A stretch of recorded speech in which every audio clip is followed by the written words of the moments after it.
Learning disabilities അല്ലെങ്കിൽ പഠന വൈകല്യങ്ങൾ എന്ന് പറയുന്നത് സ്കൂളുകളിലൊക്കെ പൊതുവായിട്ട് കുട്ടികളിൽ കാണപ്പെടുന്ന തരം പ്രശ്നങ്ങളാണ്. അപ്പോൾ ലേണിംഗ് ഡിസേബിലിറ്റി എന്ന് പറയുമ്പോൾ നമ്മൾക്ക് ചില സ്കിൽസ് അക്വയർ ചെയ്യാൻ പറ്റുന്നില്ല. ചില സ്കിൽസ് എന്ന് വെച്ചാൽ അക്കാദമിക് സ്കിൽസ്, റീഡിങ്, റൈറ്റിംഗ്, അതുപോലെ മാത്സ്, ഇത്തരം കാര്യങ്ങളിലൊന്നും നമ്മൾക്ക് ബേസിക് ആയിട്ടുള്ള കാര്യങ്ങൾ പോലും ചെയ്യാൻ പറ്റുന്നില്ല, അല്ലെങ്കിൽ നല്ല രീതിയിൽ എഴുതാൻ പറ്റുന്നില്ല. അപ്പോൾ അതുപോലെയുള്ള അക്കാദമിക് സ്കിൽസ് അക്വയർ ചെയ്യാനും അത് യൂസ് ചെയ്യാനും ഉള്ള ആ ഒരു അതിലൊക്കെ ഉള്ള പ്രശ്നങ്ങളെയാണ് നമ്മൾ ലേണിംഗ് ഡിസേബിലിറ്റീസ് എന്ന് പറയുന്നത്. അപ്പോൾ ഇതിൻ്റെ മൊത്തത്തിൽ കുറച്ച് ഗ്രൂപ്പ് ഓഫ് ഡിസോർഡേഴ്സ് ഉണ്ട്. അതിൽ വരുന്നതാണ് dyslexia, dysgraphia, dyscalculia, auditory processing disorder, visual processing disorder, ഇങ്ങനെ പലതരത്തിലുള്ള ആ ഒരു ഗ്രൂപ്പ് ഓഫ് ഡിസോർഡേഴ്സിനെയാണ് മൊത്തത്തിലാണ് നമ്മൾ ലേണിംഗ് ഡിസേബിലിറ്റീസ് എന്ന് പറയുന്നത്. അതിനെ സ്പെസിഫൈ ചെയ്ത് ഡിഫറെൻറ്റ് ടൈപ്പായിട്ട് നമുക്ക് പറയാൻ വേണ്ടി പറ്റും. അപ്പോൾ ഇത് നമ്മൾ പറഞ്ഞു തുടങ്ങുമ്പോൾ തന്നെ മനസ്സിലാക്കേണ്ട ഒരു കാര്യമാണ്, ഇതിൽ ഇൻ്റലിജൻസുമായിട്ട് ഒരു ബന്ധവും ഇല്ല എന്നുള്ളത്. അതായത് നമ്മൾ മറ്റുള്ള ന്യൂറോളജിക്കൽ കണ്ടീഷൻസ് പറഞ്ഞതുപോലെ തന്നെ നോർമലായിട്ടുള്ള ബുദ്ധിയുള്ള കുട്ടികൾ തന്നെയായിരിക്കും ഇവർ. ഇൻ്റലിജൻസ് ടെസ്റ്റ് ചെയ്യുന്ന സമയത്ത് ആവറേജോ എബോ ആവറേജോ അല്ലെങ്കിൽ നോർമലായിട്ടുള്ള ആ ഒരു ഇൻ്റലിജൻസ് കുട്ടിക്ക് ഉണ്ടാവും, കാര്യങ്ങൾ മനസ്സിലാക്കാനൊക്കെ പറ്റുന്ന കുട്ടിയായിരിക്കും. പക്ഷേ അവർക്ക് ചില ഏരിയാസിൽ മാത്രം, നേരത്തെ പറഞ്ഞ അക്കാഡമിക് സ്കിൽസിൽ ചില കാര്യങ്ങൾ മാത്രം അവർക്ക് എത്ര ശ്രമിച്ചിട്ടും അക്വയർ ചെയ്യാൻ പറ്റുന്നില്ല, അതൊന്നും യൂസ് ചെയ്യാൻ പറ്റുന്നില്ല. അങ്ങനെ ആവുമ്പോഴാണ് നമ്മൾ ആ ഒരു ചില ഏരിയാസിനെ മാത്രം ഇത് എഫക്റ്റ് ചെയ്യുന്നു, അവർക്ക് പഠനത്തിൽ പ്രശ്നങ്ങൾ ഉണ്ടാവുന്നു. അങ്ങനെ ആവുമ്പോൾ നമ്മൾ അതിനെ ലേണിംഗ് ഡിസേബിലിറ്റി എന്ന് പറയും. ഓക്കെ, അല്ലാതെ ഇൻ്റലിജൻസ് കുറവുള്ള കുട്ടികളായിരിക്കില്ല, ബുദ്ധി വിവരമൊന്നും ഇല്ലാത്ത കുട്ടികളല്ല ലേണിംഗ് ഡിസേബിലിറ്റീസ് ഉള്ളവർ. അപ്പോൾ അവർക്ക് റീഡിങ്ങിലും റൈറ്റിങ്ങിലും മാത്സിൽ, കണക്ക് ചെയ്യുന്നതിൽ, അതുപോലെ തിങ്ക് ചെയ്യുന്നതിൽ, സ്പീക്ക് ചെയ്യുന്നതിൽ, ഇതിലൊക്കെ ആയിരിക്കും ബുദ്ധിമുട്ടുകൾ ഉണ്ടാവുക.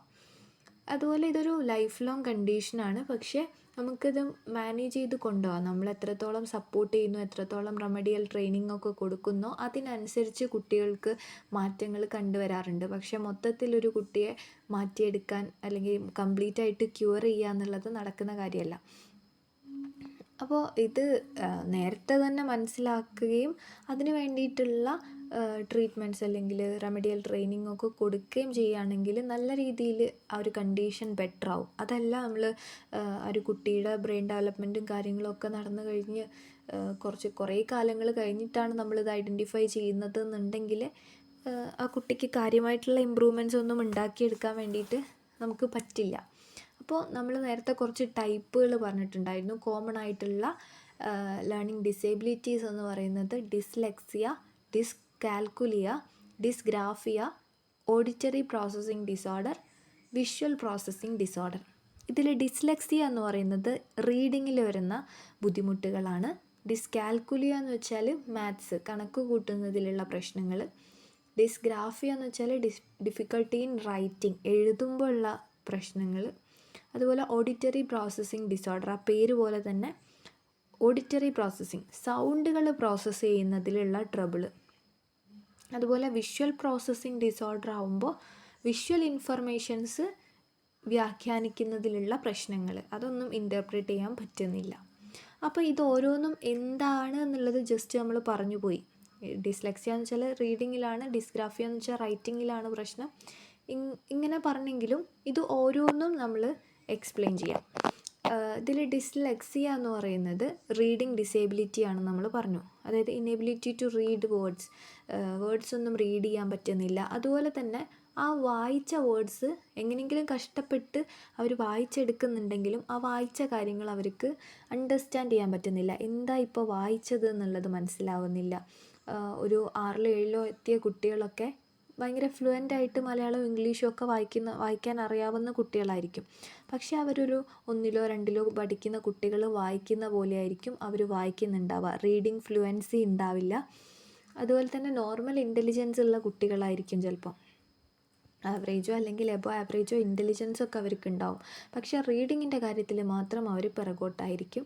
ആ ഒരു റീഡിങ് മര്യാദയ്ക്ക് നടക്കാത്തത് കൊണ്ട് തന്നെ ചിലപ്പോൾ സ്പെല്ലിങ്ങിലും റൈറ്റിങ്ങിലും ഒക്കെ പ്രശ്നങ്ങളുണ്ടാവും. അതുപോലെ ഭയങ്കര സ്ലോ ആയിട്ടാണ് അവർ വായിച്ചെടുക്കുന്നത്. അതുപോലെ ഒരു നോർമൽ കുട്ടി വായിക്കുന്നതിലപ്പുറത്തേക്ക് അവർ ഭയങ്കര എഫേർട്ട് ഇടേണ്ടി വരും വായിക്കാൻ വേണ്ടിയിട്ട്. നമ്മൾ എത്രത്തോളം പഠിപ്പിച്ചു കഴിഞ്ഞാലും പിന്നെ അത് സെയിം കാര്യം വായിക്കുമ്പോൾ അവർ തെറ്റുകൾ വരുത്തുക, അതുപോലെ വായിച്ച കാര്യങ്ങൾ അണ്ടർസ്റ്റാൻഡ് ചെയ്യാൻ പറ്റാതിരിക്കുക. അതുപോലെ ഇപ്പോൾ ക്ലാസ്സിലൊക്കെ ടീച്ചേഴ്സ് വായിക്കാൻ പറയുമ്പോൾ അവരുടെ ഉള്ളിൽ അവർക്ക് വായിക്കാൻ അറിയില്ല എന്നുള്ള തോന്നലുള്ളത് കൊണ്ട് തന്നെ ആ ഒരു ഉറക്കെ വായിക്കാനുള്ള സാഹചര്യങ്ങളൊക്കെ അവർ അവോയ്ഡ് ചെയ്യാൻ ശ്രമിക്കും. അതുപോലെ ഇതിൽ ക്ലാസ് റൂമിൽ നമ്മൾ കുട്ടികളിൽ കാണുന്ന കുറച്ച് പ്രശ്നങ്ങളാണ്. അവർ വായിക്കുന്ന സമയത്ത് ചിലപ്പോൾ ബി, ഡി അല്ലെങ്കിൽ 6, 9 പോലെ സിമിലറായിട്ട് ഉള്ള കുറച്ച് ലെറ്റേഴ്സ് കാണുമ്പോൾ ചെറുതായിട്ടൊരു സിമിലാരിറ്റി ഉള്ള ലെറ്ററുകൾ പോലും അങ്ങോട്ടും ഇങ്ങോട്ടും മാറി വായിച്ചു പോകും. ബി എന്നുള്ളത് ഡി എന്ന് വായിക്കും, അല്ലെങ്കിൽ ഡി എന്നുള്ളത് ബി എന്ന് വായിക്കും. അതുപോലെ ആ ഒരു വേർഡ്സ് തമ്മിൽ കൺഫ്യൂഷൻ വരിക. വാസ്, സോ ഇതൊക്കെ ഒരേ സ്പെല്ലിങ് അങ്ങോട്ടും ഇങ്ങോട്ടും ഇട്ടിട്ടുള്ള വാക്കുകളാണ്. അപ്പോൾ അത്തരം വാക്കുകൾ കാണുമ്പോൾ ഇത് വാസ് ആണോ അല്ലെങ്കിൽ സോ ആണോ, അതിൽ കൺഫ്യൂഷൻ വരും. അതുപോലെ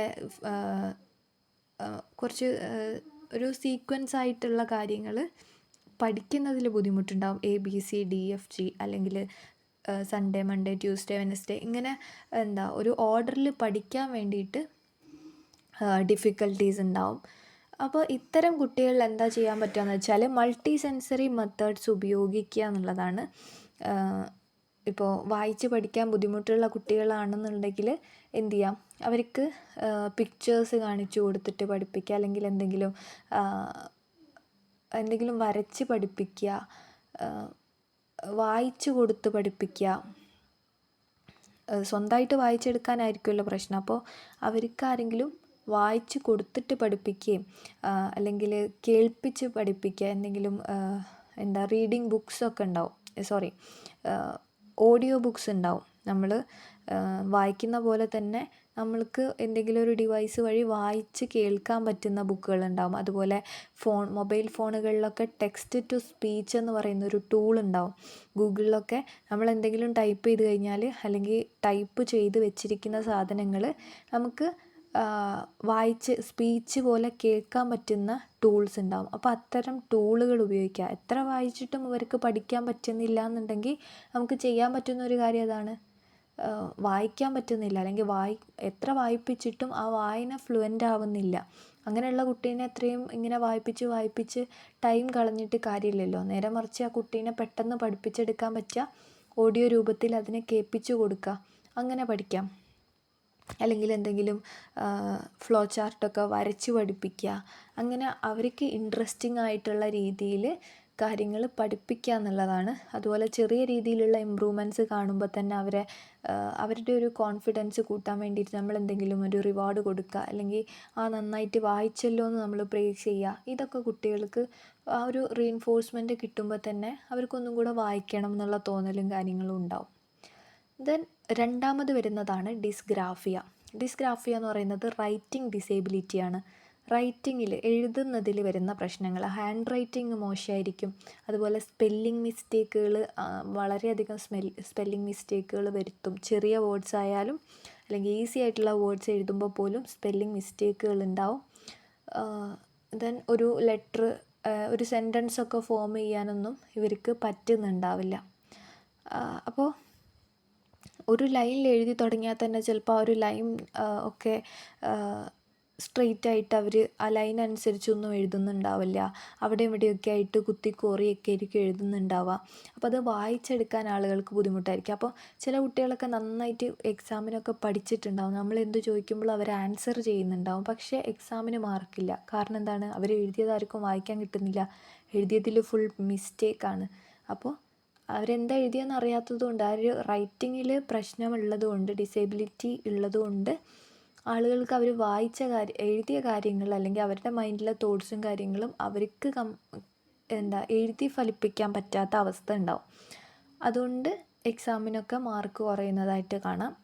അപ്പോൾ പുവർ ഹാൻഡ് റൈറ്റിംഗ് ആയിരിക്കും ചില ലെറ്റേഴ്സ് ഭയങ്കര സൈസിൽ എഴുതുന്നുണ്ടാവും, ചിലത് സ്മോൾ സൈസിൽ എഴുതുന്നുണ്ടാവും, ഷേപ്പുകളൊക്കെ അങ്ങോട്ടും ഇങ്ങോട്ടും മാറുന്നുണ്ടാവും, സ്പെല്ലിങ്ങിൽ പ്രശ്നം വരാം, ഗ്രാമർ, അതുപോലെ പങ്ക്ച്വേഷൻസ്, കുത്ത്, കോമ, ക്വസ്റ്റ്യൻ മാർക്ക് ഇതൊക്കെ മിസ് ചെയ്യുന്നുണ്ടാവും, അതൊന്നും എഴുതുന്നുണ്ടാവില്ല.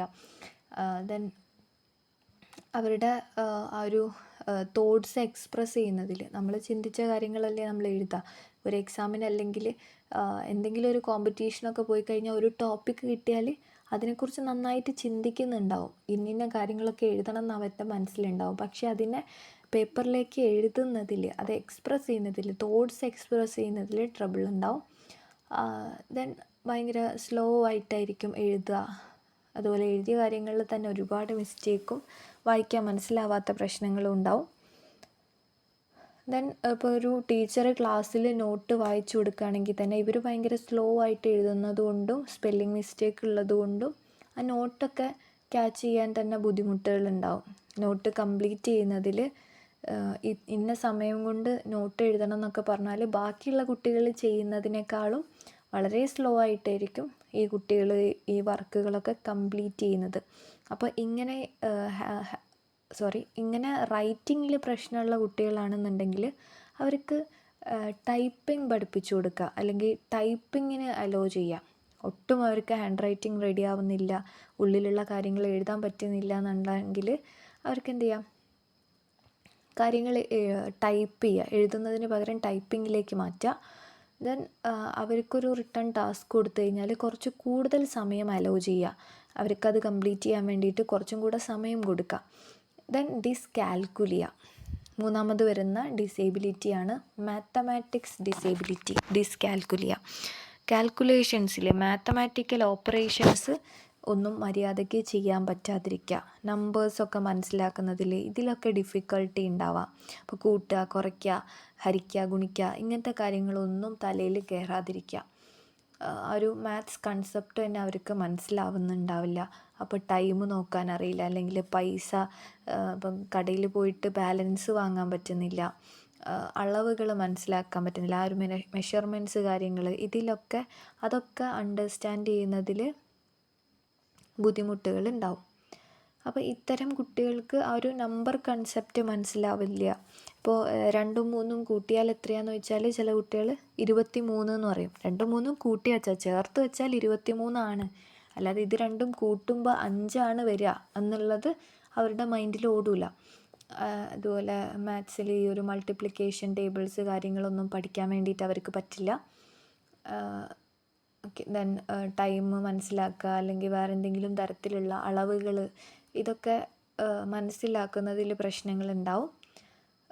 അതുപോലെ ഒരു മെൻ്റൽ മാത്സ് സ്കിൽസ് വളരെ കുറവായിരിക്കും. ചിലപ്പം കൈയും കാലും ഒക്കെ എടുത്തിട്ട് കൂട്ടുന്നുണ്ടാവും, ചെറിയ കണക്കുകൾ പറയുമ്പോൾ പോലും അതൊക്കെ എഴുതി നോക്കി കൂട്ടേണ്ട വരും, ഇങ്ങനത്തെ പ്രശ്നങ്ങളൊക്കെ ഉണ്ടാവും. ദെൻ ഇവർക്ക് ഒരു സപ്പോർട്ട് സ്ട്രാറ്റജീസ് എന്ന് പറയുമ്പം വിഷ്വൽ എയ്ഡ്സും ഹാൻഡ്സ് ഓൺ മെറ്റീരിയൽസും ഉപയോഗിച്ച് പഠിപ്പിക്കുക എന്നുള്ളതാണ്. നമ്മളിങ്ങനെ വായിച്ചും പറഞ്ഞും എഴുതി കൊടുത്തും പഠിപ്പിക്കുന്നതിന് പകരം അവർക്ക് കുറച്ച് വിഷ്വൽ എയ്ഡ്സ് ഉണ്ടാക്കി കൊടുത്ത്, അല്ലെങ്കിൽ അവർക്ക് കാണിച്ചു കൊടുത്ത് പഠിപ്പിക്കുക. എന്തെങ്കിലും മെറ്റീരിയൽസൊക്കെ കൊണ്ടുവച്ചിട്ട് കുറച്ചും കൂടെ ഇൻട്രസ്റ്റിംഗ് ആയിട്ടുള്ള രീതിയിൽ റിയൽ ലൈഫിൽ നമ്മൾക്ക് കണ്ടു പഠിക്കാൻ പറ്റുന്ന കുറേ കാര്യങ്ങളുണ്ടാവില്ല, അങ്ങനെ കാണിച്ചു കൊടുത്ത് പഠിപ്പിക്കുക, അല്ലെങ്കിൽ ചെയ്യിപ്പിച്ച് പഠിപ്പിക്കുക. ഇങ്ങനെയൊക്കെയാണ് അവർക്ക് കുറച്ചും കൂടെ ആ ഒരു മാത്സ് കൺസെപ്റ്റും കാര്യങ്ങളും മനസ്സിലാക്കി കൊടുക്കാൻ പറ്റുക. അതുപോലെ സ്റ്റെപ്പ് ബൈ സ്റ്റെപ്പായിട്ട് ഇൻസ്ട്രക്ഷൻസ് കൊടുക്കുക. നമ്മൾ മൾട്ടിപ്ലിക്കേഷനൊക്കെ പഠിപ്പിക്കുന്ന സമയത്ത് ഇതിനോട് കൂട്ടി മറ്റേത് അതിൽ നിന്ന് കുറച്ച് ഇങ്ങനെയൊക്കെ ഒറ്റയടിക്ക് കുറേ ഇൻസ്ട്രക്ഷൻസ് ഒരുമിച്ച് കൊടുക്കുന്ന സമയത്ത് കുട്ടികൾക്കത് മനസ്സിലാക്കാൻ ബുദ്ധിമുട്ടുണ്ടാകും. അപ്പോൾ നമ്മൾ ഫസ്റ്റ് ഒരു ഇൻസ്ട്രക്ഷൻ കൊടുക്കുക, ദെൻ അത് മനസ്സിലാക്കിയതിന് ശേഷം മാത്രം അടുത്തതിലേക്ക് പോവുക. അങ്ങനെ സ്റ്റെപ്പ് ബൈ സ്റ്റെപ്പായിട്ട് വേണം ഇൻസ്ട്രക്ഷൻസ് കൊടുക്കാൻ വേണ്ടിയിട്ട്. ദെൻ ഗെയിംസിലൂടെ പഠിപ്പിക്കുക, അല്ലെങ്കിൽ കുട്ടികളെ കൊണ്ട് കടയിൽ പോവുക. ഇങ്ങനെ ഒന്നും മനസ്സിലാവാത്ത കുട്ടികളുണ്ടെങ്കിൽ അവരെയും കൂട്ടി കടയിൽ പോവുക, 2-3 മുട്ടായി വാങ്ങിപ്പിക്കുക, എന്നിട്ട് തിരിച്ച് പൈസ എത്ര വാങ്ങണം എന്നുള്ളത് മനസ്സിലാക്കി കൊടുക്കുക. അങ്ങനെ അല്ലെങ്കിൽ കുറച്ച് മിഠായി കയ്യിൽ കൊടുത്തിട്ട് നമ്മൾ ചെയ്യുന്നൊരു കാര്യമാണ്, അതിൽ 2 ഞാൻ എടുത്തു, ഇനി ബാക്കി എത്ര ഉണ്ട്, ഇങ്ങനെ ഒരു ഗെയിമിലൂടെയൊക്കെ കുട്ടികളെ പഠിപ്പിച്ചു കൊടുക്കുക, അല്ലെങ്കിൽ കാണിച്ചു കൊടുത്ത് പഠിപ്പിച്ചു കൊടുക്കുക. അങ്ങനെ എഴുതിയും വായിച്ചും മാത്രം, അല്ലെങ്കിൽ വെറുതെ കുറേ തല്ലി പഠിപ്പിച്ചിട്ടൊന്നും കാര്യമില്ല. അവർക്ക് മനസ്സിലാവുന്ന രീതിയിൽ വേണം കുട്ടികളെ പഠിപ്പിക്കാൻ. Then auditory processing disorder, APD. Auditory processing disorder എന്ന് പറഞ്ഞാൽ കേൾവിക്ക് പ്രശ്നമൊന്നും ഉണ്ടാവില്ല, നോർമൽ ഹിയറിംഗ് ഉള്ള ആളുകൾ തന്നെ ആയിരിക്കും. പക്ഷേ അവർക്ക് നമ്മൾ പറയുന്ന കാര്യങ്ങൾ, അല്ലെങ്കിൽ ഒരു കുറച്ച് ശബ്ദമുള്ള സ്ഥലത്ത് നിന്ന് ഒരാൾ സംസാരിക്കുകയാണെങ്കിൽ അത് അണ്ടർസ്റ്റാൻഡ് ചെയ്യാൻ പറ്റില്ല. ആ ഒരു ഓഡിറ്ററി ഇൻഫർമേഷനെ ബ്രെയിൻ പ്രോസസ്സ് ചെയ്യുന്നില്ല, അതുകൊണ്ട് തന്നെ അവർക്കത് മനസ്സിലാവുന്നില്ല. അങ്ങനെ ഓഡിറ്ററി അല്ലെങ്കിൽ വെർബലായിട്ടുള്ള കാര്യങ്ങളൊന്നും അണ്ടർസ്റ്റാൻഡ് ചെയ്യാൻ പറ്റാതിരിക്കുന്ന ആ ഒരു അവസ്ഥേനെയാണ് ഓഡിറ്ററി പ്രോസസ്സിംഗ് ഡിസോർഡർ എന്ന് പറയുന്നത്. അപ്പോൾ ആ ഒരു സ്പോക്കൺ ഇൻസ്ട്രക്ഷൻസ് ഒന്നും ഒരു ക്ലാസ്സിലൊന്നും ഇരുന്നിട്ട് മനസ്സിലാക്കിയെടുക്കാൻ പറ്റില്ല. അപ്പോൾ ഒരു ക്ലാസ് സെറ്റിംഗ് എന്ന് പറയുമ്പോൾ എല്ലാവരും അങ്ങോട്ടും ഇങ്ങോട്ടും സംസാരിക്കുന്നൊക്കെ ഉണ്ടാവും. ആ ഒരു സമയത്ത് ടീച്ചർ സംസാരിക്കുന്നത് എന്താണോ അത് മനസ്സിലാക്കിയെടുക്കാൻ പറ്റില്ല ബാക്കിയുള്ളവർ സംസാരിക്കുന്നത് കൊണ്ട്. പക്ഷേ നോർമലായിട്ടുള്ള എല്ലാ കുട്ടികൾക്കും ഇതിന് പറ്റുന്നുണ്ട്. പക്ഷേ ഈ ഒരു പ്രശ്നമുള്ള ആളുകൾക്ക് ഈ പറഞ്ഞത് എന്താണെന്ന് തിരിച്ച് മനസ്സിലാക്കിയെടുക്കാൻ വേണ്ടിയിട്ട് പറ്റുന്നുണ്ടാവില്ല. ദെൻ നമ്മൾ സംസാരിക്കുമ്പോൾ ബി അല്ലെങ്കിൽ പി ഇതൊക്കെ ഏകദേശം ഒരേപോലെയുള്ള സാധനങ്ങളാണ്. ബി, പി, വി ഇങ്ങനത്തെ സാധനങ്ങളൊക്കെ. അപ്പോൾ ഇത് പറയുമ്പോൾ ചിലപ്പോൾ ബി പറയുമ്പോൾ പി ആണോ എന്ന് കൺഫ്യൂഷൻ ഉണ്ടാവും, പി പറയുമ്പോൾ ബി ആണോ എന്ന് കൺഫ്യൂഷൻ ഉണ്ടാവും. അങ്ങനെ സിമിലർ സൗണ്ടുകളൊക്കെ അങ്ങോട്ടും ഇങ്ങോട്ടും ഡിസ്റ്റിങ്വിഷ് ചെയ്യാൻ പറ്റുന്നുണ്ടാവില്ല. അതുപോലെ ബാക്ക്ഗ്രൗണ്ടിൽ വേറെ കോൺവെർസേഷൻസ് നടന്നുകൊണ്ടിരിക്കുന്നുണ്ടെങ്കിൽ അതിൻ്റെ ഇടയിൽ ഒരാൾ സംസാരിക്കുകയാണെങ്കിൽ അതെന്താ പറഞ്ഞുകൊണ്ടിരിക്കുന്നതെന്ന് മനസ്സിലാവില്ല. അല്ലെങ്കിൽ കുറച്ച് ഫാസ്റ്റായിട്ടാണ് സ്പീച്ച് എന്നുണ്ടെങ്കിൽ അവർ ആ പറയുന്നതിൻ്റെ ഇടയിൽ എന്തൊക്കെ കാര്യങ്ങളാണ് പറഞ്ഞത് എന്നുള്ളത് പ്രോസസ്സ് ചെയ്തെടുക്കാൻ പറ്റുന്നുണ്ടാവില്ല. അപ്പോൾ ഇതിൽ സപ്പോർട്ട് സ്ട്രാറ്റജീസ് എന്ന് പറയുമ്പോൾ വിഷ്വൽ എയ്ഡ്സ് ഉപയോഗിച്ച് പഠിപ്പിക്കുക. നമ്മൾ പറയുന്ന കാര്യങ്ങൾ മനസ്സിലാവുന്നില്ലെങ്കിൽ പിക്ചർ കാണിച്ചു കൊടുത്ത്, വീഡിയോസ് കാണിച്ചു കൊടുത്ത്, അല്ലെങ്കിൽ എന്താണോ സാധനം അത് നേരിട്ട് കാണിച്ചു കൊടുത്തിട്ട് പഠിപ്പിക്കുക. ഇങ്ങനെയാണ് ആ ഒരു വെർബൽ ഇൻഫർമേഷൻ മനസ്സിലാക്കി കൊടുക്കാൻ പറ്റുക. അതുപോലെ വളരെ ക്ലിയർ ആയിട്ട് അത്തരം ആളുകളോട് സംസാരിക്കുക. ഭയങ്കര ഫാസ്റ്റായിട്ട് സംസാരിക്കാതെ കുറച്ച് സ്ലോലി അവരുടെ അടുത്ത് ക്ലിയർലി സംസാരിക്കുക. അതുപോലെ ബാക്ക്ഗ്രൗണ്ട് നോയ്സൊക്കെ ഒന്ന് റെഡ്യൂസ് ചെയ്തതിന് ശേഷം ഇൻസ്ട്രക്ഷൻസ് കൊടുക്കുക. ഇപ്പോൾ ടീച്ചേഴ്സൊക്കെ ചിലപ്പം കുട്ടികളെ ഇത്തരം പ്രശ്നങ്ങളുള്ളവരാണെന്ന് ശ്രദ്ധിക്കാതെ കാര്യങ്ങൾ പറഞ്ഞു പോകുന്നുണ്ടാവും. ബാക്കിയുള്ളവർക്കൊക്കെ മനസ്സിലാവുന്നുണ്ടല്ലോ, അപ്പോൾ എല്ലാവർക്കും മനസ്സിലാവും എന്നുള്ള രീതിയിലായിരിക്കും. അപ്പോൾ ഇത്തരം കുട്ടികൾ ആ ഒരു ക്ലാസ്സിലുണ്ടെങ്കിൽ അവർക്ക് എന്താ ടീച്ചർ പറഞ്ഞതെന്ന് തലയിൽ കയറില്ല. അപ്പോൾ ആ ഒരു സമയത്ത് നമ്മൾ എന്ത് ചെയ്യണം, അവർക്ക് വേണ്ടിയിട്ട് ആ ഒരു ക്ലാസ്സിനെ അടക്കിയിരുത്തിയതിന് ശേഷം മാത്രം പറഞ്ഞു കൊടുക്കുക. അതല്ലെങ്കിൽ ലാസ്റ്റ് ഇവരെ മാത്രം ഇൻഡിവിജ്വലി വിളിച്ചിരുത്തിയിട്ട് കാര്യങ്ങൾ പറഞ്ഞു കൊടുക്കുക, അല്ലെങ്കിൽ കാണിച്ചു കൊടുത്ത് പഠിപ്പിക്കുക. ഇങ്ങനെയൊക്കെ ചെയ്യാം. ദെൻ വിഷ്വൽ പ്രോസസ്സിംഗ് ഡിസോർഡർ ആവുന്ന സമയത്ത് അവർക്ക് നേരത്തെ പറഞ്ഞ പോലെ തന്നെ കാഴ്ചയ്ക്ക് പ്രശ്നമൊന്നും ഉണ്ടാവില്ല, പക്ഷേ കണ്ട കാര്യങ്ങൾ എന്താണെന്നുള്ളത് ഇൻ്റർപ്രിറ്റ് ചെയ്യാൻ പറ്റുന്നില്ല. കാര്യം എന്താണെന്ന് വെച്ചാൽ ആ ഒരു വിഷ്വൽ ഇൻഫർമേഷനെ ബ്രെയിൻ പ്രോസസ്സ് ചെയ്തിട്ടില്ല. അതിൽ ഡിഫിക്കൽട്ടി ഉള്ളതുകൊണ്ടാണ് കണ്ടതെന്താണെന്നുള്ളത് തിരിച്ചറിയാൻ പറ്റാത്തത്. അപ്പോൾ ചില ഷേപ്പുകൾ അല്ലെങ്കിൽ ലെറ്റേഴ്സ്, നമ്പേഴ്സ് ഇതൊക്കെ കണ്ടാലും അത് എന്താണെന്ന് തിരിച്ചറിയാൻ പറ്റുന്നില്ല. അതുപോലെ സിമിലർ ആയിട്ടുള്ള ലെറ്ററും ഷേപ്പും ഒക്കെ തമ്മിൽ ഡിസ്റ്റിങ്വിഷ് ചെയ്യാൻ പറ്റുന്നില്ല. ബോർഡിൽ നോക്കിയിട്ട് നേരെ ബുക്കിലേക്ക് എഴുതുമ്പോൾ പോലും തെറ്റുകൾ വരുത്തുന്നു. കാരണം ബോർഡിൽ നോക്കിയ കാര്യം എന്താണെന്ന് അണ്ടർസ്റ്റാൻഡ് ചെയ്യാൻ പറ്റാത്തത് കൊണ്ട് തന്നെ അത് ബുക്കിലേക്ക് എഴുതുമ്പോൾ അതിൽ വരെ അത് എഴുതിയെടുക്കാൻ പറ്റാതിരിക്കുന്ന അവസ്ഥ വരാം. ദെൻ ഇങ്ങനെയുള്ള കുട്ടികളുണ്ടെങ്കിൽ കുറച്ചും കൂടെ ക്ലിയറായിട്ട് എഴുതി കൊടുക്കുക. ബോർഡിലൊക്കെ എഴുതുമ്പോൾ കുറച്ചുകൂടെ ലാർജായിട്ടുള്ള ഫോണ്ടിൽ എഴുതി കൊടുക്കുക. അതിനേക്കാളും യൂസ്ഫുള്ളായിട്ടുള്ള ബെറ്ററായിട്ട് നമുക്ക് ചെയ്യാൻ പറ്റുന്നൊരു കാര്യമാണ് അവർക്ക് പ്രിൻ്റഡ് ഹാൻഡ് ഔട്ട് കൊടുക്കുക. നോട്ട്സൊക്കെ എഴുതി കൊടുക്കുന്ന അല്ലെങ്കിൽ എഴുതിപ്പിക്കുന്നതിന് പകരം അത് പ്രിൻ്റ് എടുത്തിട്ട് അവർക്ക് കൊടുക്കുക. വായിക്കുന്നതിലൊന്നും പ്രശ്നമില്ലല്ലോ. കുറച്ച് പ്രിൻ്റ് എടുത്ത് കൊടുക്കുമ്പോൾ അതിൽ തെറ്റുകൾ ഉണ്ടാവില്ല. അപ്പോൾ ബോർഡിൽ നോക്കി എഴുതുന്നതിന് പകരം അങ്ങനെ ആക്കാം, അല്ലെങ്കിൽ കുറച്ചുകൂടെ ലാർജ് ഫോണ്ടിൽ എഴുതി കൊടുക്കുക. ഇതൊക്കെയാണ് ഈ ഒരു വിഷ്വലി പ്രശ്നമുള്ള കുട്ടികൾക്ക് വിഷ്വൽ പ്രോസസ്സിംഗ് ബിലിറ്റി ഉള്ളവരാണെങ്കിൽ നമ്മൾ ചെയ്യുന്നത്. ഓക്കെ, ദെൻ ഈ ഒരു ലേണിംഗ് ഡിസേബിലിറ്റിയുടെ കോസസ് പറയുമ്പോൾ എല്ലാ ഡിസോർഡേഴ്സിലും പറയുന്നത് പോലെ തന്നെ ജനറ്റിക് ഫാക്ടേഴ്സ് ഒരു ഇമ്പോർട്ടൻറ്റ് കോസൽ ഫാക്ടറാണ്. ഈ ലേണിംഗ് ഡിസേബിലിറ്റി ഹെറിഡിറ്ററി ആയിട്ട് വരാം. ഫാമിലി മെമ്പേഴ്സിന് ഇത്തരം ഡിസേബിലിറ്റീസ് എന്തെങ്കിലും ഉണ്ടെങ്കിൽ, സിമിലർ ഡിസോർഡർ ഉണ്ടെങ്കിൽ അവർക്കും കുട്ടികൾക്കും ഈ ഒരു ഡിസേബിലിറ്റി ഉണ്ടാവാം. അത് ന്യൂറോളജിക്കൽ ഫാക്ടേഴ്സ് കാരണം ബ്രെയിൻ ഈ ഒരു ഇൻഫർമേഷൻസൊക്കെ പ്രോസസ്സ് ചെയ്യുന്നതിൽ എന്തെങ്കിലും ഡിഫറൻസസ് ഉണ്ടെങ്കിൽ അത് കാരണവും ലേണിംഗ് ഡിസേബിലിറ്റി ഉണ്ടാവാം. പിന്നെ പല ബ്രെയിൻ ഇമാജിനിങ് സ്റ്റഡീസും പറയുന്നത് ബ്രെയിനിൻ്റെ പല ഏരിയാസിനും ഉണ്ടാവുന്ന അബ്നോർമാലിറ്റീസ് കാരണമാണ് ഇത്തരം ലേണിംഗ് ഡിസേബിലിറ്റീസ് കുട്ടികൾക്ക് വരുന്നതെന്നാണ്. ലാംഗ്വേജിന്, അതുപോലെ റീഡിങ്ങിന്, കോഗ്നിറ്റീവ് ഫങ്ഷൻസിന്, ഇങ്ങനെ പല കാര്യങ്ങൾക്കും ബ്രെയിനിൽ പല ഏരിയാസാണ് ഉള്ളത്. അപ്പോൾ ഈ ഏരിയാസിൽ ഏതെങ്കിലും ഒന്നിന് പ്രശ്നം വരുമ്പോൾ, ഇപ്പോൾ റീഡിങ്ങിനുള്ള ഒരു ഏരിയയ്ക്കാണ് പ്രശ്നം എന്നുണ്ടെങ്കിൽ, അബ്നോർമാലിറ്റി ഉണ്ടെന്നുണ്ടെങ്കിൽ ആ കുട്ടിക്ക് റീഡിങ് ഡിസേബിലിറ്റി ഉണ്ടാവും. ഓക്കെ, അപ്പോൾ ജനറ്റിക് ഫാക്ടേഴ്സ് ഉണ്ട്, ന്യൂറോളജിക്കൽ ഫാക്ടേഴ്സ് ഉണ്ട്, ദെൻ എൻവിറോൺമെൻറ്റൽ ഫാക്ടേഴ്സ്.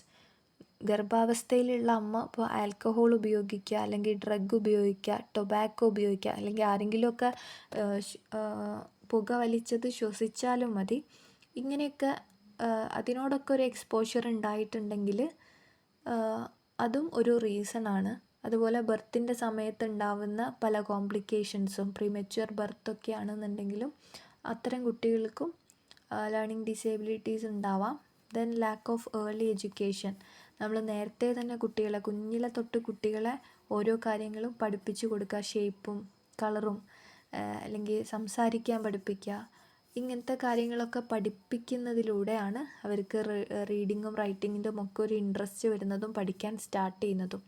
അപ്പോൾ അതൊക്കെ ആ ഒരു ലേണിംഗ് ഡെവലപ്മെൻറ്റിലൊരു ഇമ്പാക്റ്റ് ഉണ്ടാക്കുന്ന കാര്യമാണ്, ചെറുപ്പം തൊട്ടേ പഠിപ്പിച്ചു കൊടുക്കുന്നത്. അപ്പോൾ ആ ഒരു ഏർലി എഡ്യൂക്കേഷൻ ലാക്ക് ആവുകയാണെന്നുണ്ടെങ്കിലും അത് കുട്ടികളുടെ ലേണിംഗ് ഡിസേബിലിറ്റിക്ക് കാരണമാവുന്നുണ്ട്. ദെൻ സൈക്കോളജിക്കൽ ഫാക്ടേഴ്സ്, ഇപ്പോൾ അറ്റൻഷനിൽ പ്രശ്നം, അല്ലെങ്കിൽ മെമ്മറിയിൽ, പ്രോസസ്സിങ് സ്പീഡിൽ, ഇതിലൊക്കെ പ്രശ്നമുള്ളവർക്ക് ലേണിംഗ് ഡിസേബിലിറ്റീസ് ഉണ്ടാവാം. അതുപോലെ തന്നെ ഈ ഒരു ലേണിംഗ് ഡിസേബിലിറ്റി ഉള്ളവർക്ക് ആങ്സൈറ്റിയും ഡിപ്രഷനും ഒക്കെ ഉണ്ടാവാനുള്ള സാധ്യതയുണ്ട്. കാരണം എന്താണെന്ന് വെച്ചാൽ ലേണിംഗ് ഡിസേബിലിറ്റി ഉള്ളതുകൊണ്ട് തന്നെ അവർക്ക് സ്വയം ഒരു ധാരണ ഉണ്ടാവും, എനിക്കൊന്നിനും പറ്റുന്നില്ല, അല്ലെങ്കിൽ എനിക്ക് എഴുതാനും വായിക്കാനും ഒന്നും പറ്റുന്നില്ല എന്നുള്ള ഒരു തോന്നൽ അവർക്കുണ്ടാവും. അതുകൊണ്ട് തന്നെ ആ ഒരു ആങ്സൈറ്റി അല്ലെങ്കിൽ ഡിപ്രഷനൊക്കെ വരാനുള്ള സാധ്യത കൂടുതലാണ്. അപ്പോൾ അതിൻ്റെ സൈൻസ് ആൻഡ് സിംറ്റംസ് പറയുമ്പോൾ നമ്മൾ ഓൾറെഡി പറഞ്ഞ കാര്യങ്ങളാണ്. അക്കാദമിക് ടാസ്കിൽ ഡിഫിക്കൽട്ടീസ് ഉണ്ടാവുക, റീഡിങ്, റൈറ്റിംഗ്, മാത്സ്, ഇതൊക്കെ ആയിട്ട് സ്ട്രഗിൾ ചെയ്യാം. ദെൻ സ്ലോ ലേണിംഗ് ആയിരിക്കും, വായിക്കുന്നതും എഴുതുന്നതും ഇതൊക്കെ, ഒരു ന്യൂ ഇൻഫർമേഷൻ എടുക്കുന്നതൊക്കെ വളരെ സ്ലോ ആയിട്ടേ അവരുടെ ഉള്ളിലേക്ക് എത്തുന്നുണ്ടാവുള്ളൂ. ദെൻ ടൈം മാനേജ്മെൻറ്റും ഓർഗനൈസേഷനും ഒക്കെ കുറവായിരിക്കും. ഒരു കാര്യം പ്ലാൻ ചെയ്താലും ആ പ്ലാൻ ചെയ്തതിനനുസരിച്ച് ചെയ്യാൻ പറ്റില്ല, അല്ലെങ്കിൽ ഒരു ഇൻസ്ട്രക്ഷൻ ഒന്നും ഫോളോ ചെയ്യാൻ പറ്റുന്നില്ല.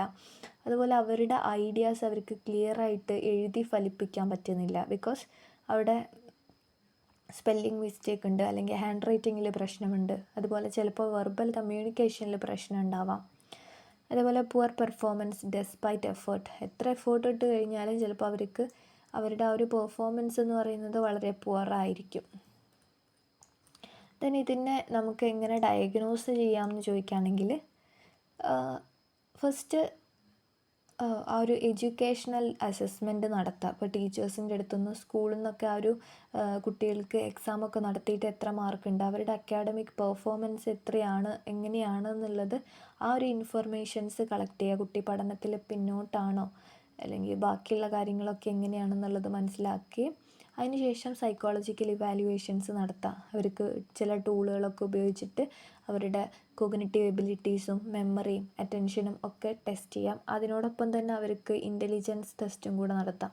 ഇൻ്റലിജൻസ് ടെസ്റ്റ് നടത്തുമ്പോൾ നോർമലാണെന്നുണ്ടെങ്കിൽ ഓക്കെ, വളരെ കുറവാണെന്നുണ്ടെങ്കിൽ, ഇൻ്റലിജൻസ് വളരെ കുറവാണെന്നുണ്ടെങ്കിൽ ഇൻ്റലക്ച്വലി അവർ ബാക്കാണ് എന്നാണ് നമുക്ക് പറയാൻ പറ്റുക.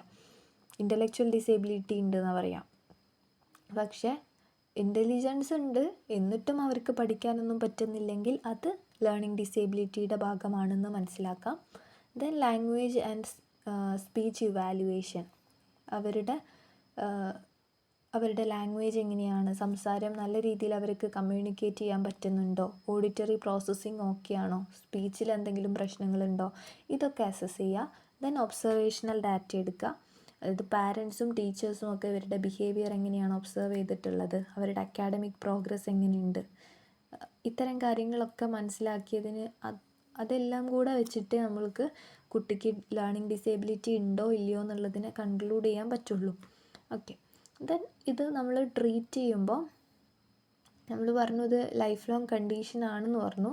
അപ്പോൾ അവരെ സപ്പോർട്ട് ചെയ്യാൻ വേണ്ടിയിട്ട് നമ്മൾ യൂസ് ചെയ്യുന്ന ഒരു പ്ലാനാണ് ഇൻഡിവിജ്വലൈസ്ഡ് എഡ്യൂക്കേഷൻ പ്ലാൻ, IEP. അപ്പോൾ IEP ആ ഒരു ലീഗൽ ഡോക്യുമെൻ്റ് യൂസ് ചെയ്തിട്ടാണ് ഇത്തരം സ്റ്റുഡൻസിനെ പഠിപ്പിക്കുന്നത്. അപ്പോൾ സ്പെഷ്യൽ എഡ്യൂക്കേറ്റേഴ്സ് ആയിരിക്കും ഈ ഒരു IEP യൂസ് ചെയ്തിട്ട് ലേണിംഗ് ഡിസേബിലിറ്റി ഉള്ളവർക്കുള്ള ഒരു സപ്പോർട്ട് കൊടുക്കുന്നത്. അതുപോലെ അവർക്ക് സ്പെഷ്യലൈസ്ഡ് ഇൻസ്ട്രക്ഷൻസ് കൊടുക്കുക, 1-on-1 ട്യൂഷൻ കൊടുക്കുക, അല്ലെങ്കിൽ ഒരു സ്മോൾ ഗ്രൂപ്പിന് ഇരുത്തിയിട്ട് ഒരേപോലെയുള്ള പ്രശ്നങ്ങളുള്ളവരെ ഒരുമിച്ചിരുത്തിയിട്ട് അവരുടെ സ്കിൽസ് ഇമ്പ്രൂവ് ചെയ്യാനുള്ള കാര്യങ്ങൾ ചെയ്യുക. ഇതൊക്കെയാണ് അവർക്ക് ചെയ്യാൻ പറ്റുന്നൊരു കാര്യം എന്ന് പറയുന്നത്. പിന്നെ കൊഗ്നിറ്റീവ് ആൻഡ് ബിഹേവിയറൽ തെറപ്പി കൊടുക്കുക. ഇത്തരം കുട്ടികൾക്ക്, ഡിസേബിലിറ്റീസ് ഉള്ളവർക്ക് വളരെ ലോ ആയിട്ടുള്ള സെൽഫ് എസ്റ്റീം ആയിരിക്കും, ആങ്സൈറ്റി കുറവായിരിക്കും, ഭയങ്കര ഫ്രസ്ട്രേറ്റഡ് ആയിരിക്കും. അപ്പോൾ അങ്ങനെയൊക്കെ പ്രശ്നങ്ങൾ ഉണ്ടെന്നുണ്ടെങ്കിൽ അവരെ ഹെൽപ്പ് ചെയ്യാൻ വേണ്ടിയിട്ടാണ് നമ്മൾ CBT ഉപയോഗിക്കുന്നത്. അതുപോലെ സ്പീച്ച് ആൻഡ് ലാംഗ്വേജ് തെറപ്പി. ഈ ഒരു ലേണിംഗ് ഡിസേബിലിറ്റി ഉള്ള കുട്ടികളാണെന്നുണ്ടെങ്കിൽ ചിലപ്പോൾ സ്പീച്ചിൽ പ്രശ്നം ഉണ്ടാവും, ലാംഗ്വേജിൽ, അവരുടെ കേൾവിയിൽ, വിഷൻ പ്രോസസ്സ് ചെയ്യുന്നതിൽ, ഇതിലൊക്കെ ബുദ്ധിമുട്ടുകളുണ്ടാവും. അതുണ്ടോ ഇല്ലയെന്ന് മനസ്സിലാക്കിയിട്ട് അതിന് വേണ്ട തെറപ്പി കൊടുക്കും. Then parent and teacher support. പാരൻസിനും ടീച്ചേഴ്സിനുമാണ് ഏറ്റവും കൂടുതൽ കുട്ടികളെ സപ്പോർട്ട് ചെയ്യാൻ വേണ്ടിയിട്ട് പറ്റുക. അവരെ പഠിപ്പിച്ചു കൊടുക്കുമ്പോൾ വിഷ്വൽ എയ്ഡ്സും ഹാൻഡ്സ് ഓൺ ആക്ടിവിറ്റീസും ഉപയോഗിക്കുക എന്നുള്ളതാണ് ഒരു കാര്യം. അതുപോലെ മറ്റുള്ളവരുമായിട്ട് കമ്പയർ ചെയ്യാതിരിക്കുക. അപ്പുറത്തെ വീട്ടിലെ കുട്ടി കണ്ടോ നന്നായിട്ട് പഠിക്കുന്നുണ്ടല്ലോ, നിനക്ക് ഈ സൗകര്യങ്ങളൊക്കെ കിട്ടിയിട്ടും ഇങ്ങനെയാണല്ലോ, ഇങ്ങനെ കുറ്റപ്പെടുത്താതിരിക്കുക. അവർക്ക് ചെറിയ ചെറിയ അച്ചീവ്മെൻറ്റ്സ് ആണെങ്കിലും അത് സെലിബ്രേറ്റ് ചെയ്യുക. ചില ഹോംവർക്കൊക്കെ ചെയ്യുമ്പോൾ അവരെ അസിസ്റ്റ് ചെയ്ത് കൊടുക്കുക. ഇതൊക്കെയാണ് നമ്മൾക്ക് അവരെ സപ്പോർട്ട് ചെയ്യാൻ വേണ്ടിയിട്ട് വീട്ടിൽ ചെയ്തു കൊടുക്കാവുന്ന കാര്യങ്ങൾ. അതുപോലെ തന്നെ കുറേ കാര്യങ്ങൾ ഒരുമിച്ചിരുത്തി പഠിപ്പിക്കാതെ അതൊക്കെ ഒന്ന് ബ്രേക്ക് ചെയ്ത് ചെറിയ ചെറിയ പാർട്സ് ആക്കിയിട്ട് പഠിപ്പിക്കാൻ ശ്രമിക്കുക. ഓക്കെ. അപ്പോൾ ഇത്തരം കാര്യങ്ങളൊക്കെ കൃത്യമായിട്ട് അവർക്ക് ഓരോന്നും ഇരുത്തി പഠിപ്പിച്ചു കൊടുക്കുക.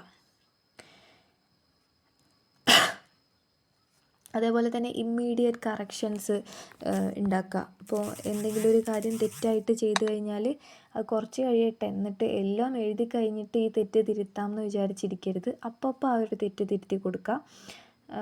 അതുപോലെ അവരെ ഷേപ്സിനെ കുറിച്ചിട്ട്, കളറിനെ കുറിച്ചിട്ട് ഇതൊക്കെ അവർ തലതിരിഞ്ഞ് മനസ്സിലാക്കുകയും പഠിച്ചു വെക്കുകയും ചെയ്യും. അതൊക്കെ അപ്പോൾ തന്നെ അത് മാറ്റിക്കൊടുക്കുക. ഇതിങ്ങനെയല്ല ഇങ്ങനെയാണ് എന്നുള്ള കാര്യം പഠിപ്പിച്ചു കൊടുക്കുക.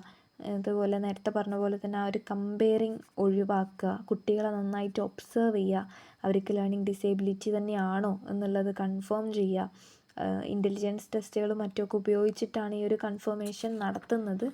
അപ്പോൾ അത്തരം കാര്യങ്ങളൊക്കെ ശ്രദ്ധിക്കുക. അപ്പോൾ ഒരു കുട്ടിക്ക് IQ ടെസ്റ്റ് ചെയ്തിട്ട് അവർക്ക് നോർമൽ അല്ലെങ്കിൽ ആവറേജ്, എബോ ആവറേജ് ഒക്കെ ഉണ്ടെന്നുണ്ടെങ്കിൽ അപ്പോൾ കുട്ടിക്ക് പഠിക്കുന്നതിൽ മാത്രമാണ് പ്രശ്നം എന്നുള്ളത് മനസ്സിലാക്കാനും അതിലേക്ക് കുറച്ചും കൂടെ ഫോക്കസ് ചെയ്യാനും പറ്റും. അപ്പോൾ ആദ്യം തന്നെ IQ ടെസ്റ്റുകൾ ചെയ്യുകയും പിന്നെ ഈ ഒരു ലേണിംഗ് ഡിസേബിലിറ്റി ഉണ്ടോ ഇല്ലയോ എന്നുള്ളത് അസസ് ചെയ്യുകയും ചെയ്തിട്ട് വേണ്ട സപ്പോർട്ടും കാര്യങ്ങളും കൊടുക്കുക. അപ്പോൾ ഇത്രയും കാര്യങ്ങളൊക്കെയാണ് ലേണിംഗ് ഡിസേബിലിറ്റിയിൽ നമുക്ക് നോക്കാനുള്ളത്. ഓക്കെ.